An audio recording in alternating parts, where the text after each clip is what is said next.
नमस्कार दर्शक बंधु मु सुशांति स्वागत करछि मो चैनल सुसढाबा को। आज आम प्रस्तुत करबा पिज्जा। गोटे बाउल नबा सेथिरे गोटे कप मैदा, लूण हाफ चामच, बेकिंग पाउडर गोटे चामच, बेकिंग सोडा हाफ चामच दे मिसई दबा।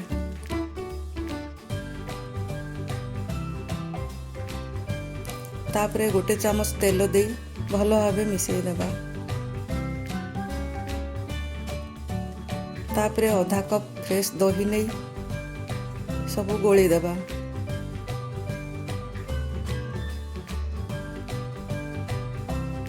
अल्प पानी दे अटा चकटिला परी चकटी नबा।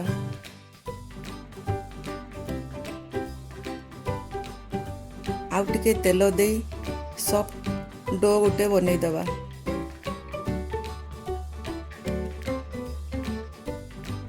तापरे ताकू 10 मिनिट घोड़ाई की रखिदबा। जेहेतु दही पड़ी तेणु फुलिया पाई बेसी समय लागिबनी।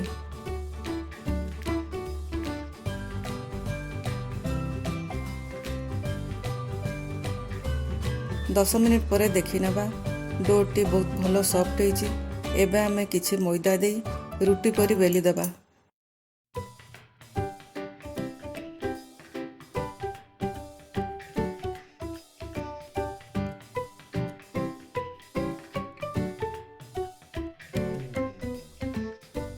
बेसी पतला करिवेनी, एतिकी मोटा रखिवे। तापरे एई बड़ी भाबरे साइड सब एमती प्रेस कर देबे। एबे हमर पिज्जा बेस रेडी हो गला। पिज्जा पाई मु एई सब वेजिटेबल नेछि, ताकू एमती लंबा आकार छोट छोट काटी नेछि। किछि येलो कैप्सिकम, किछि रेड कैप्सिकम, किछि प्याज, किछि ग्रीन कैप्सिकम, किछि टमाटो, किछि बॉईल हेतबा स्वीट कॉर्न। पिज्जा बेस ऊपर देवा पाई गोटे बाउल ले 2 चामच schezwan चटनी, गोटे चामच टमाटो सॉस दे भल भाव मिसई नेछि। आपण माने पिज्जा सॉस मते दे करि परिबे। एबे आमे करेई रे पिज्जा बेस को दे दबा।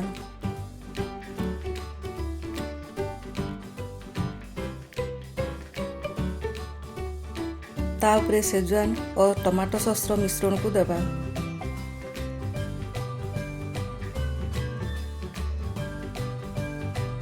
ता ऊपर सब वेजिटेबल एमती भाबरे सजै नेबा।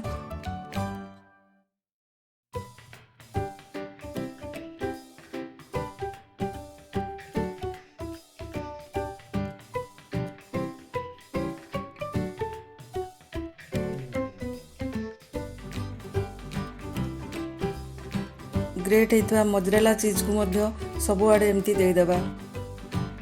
ता ऊपर किछि चिली फ्लेक्स मध्य दे दबा।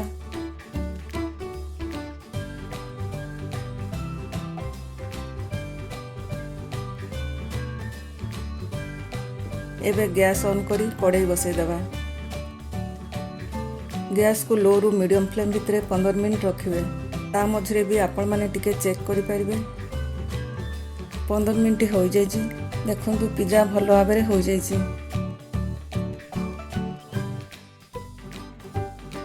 एबे गोटे प्लेट को काढ़ी नेबा। मु काटिकी देखि दोछि पिज्जा पूरा पूरी हो जाइछि।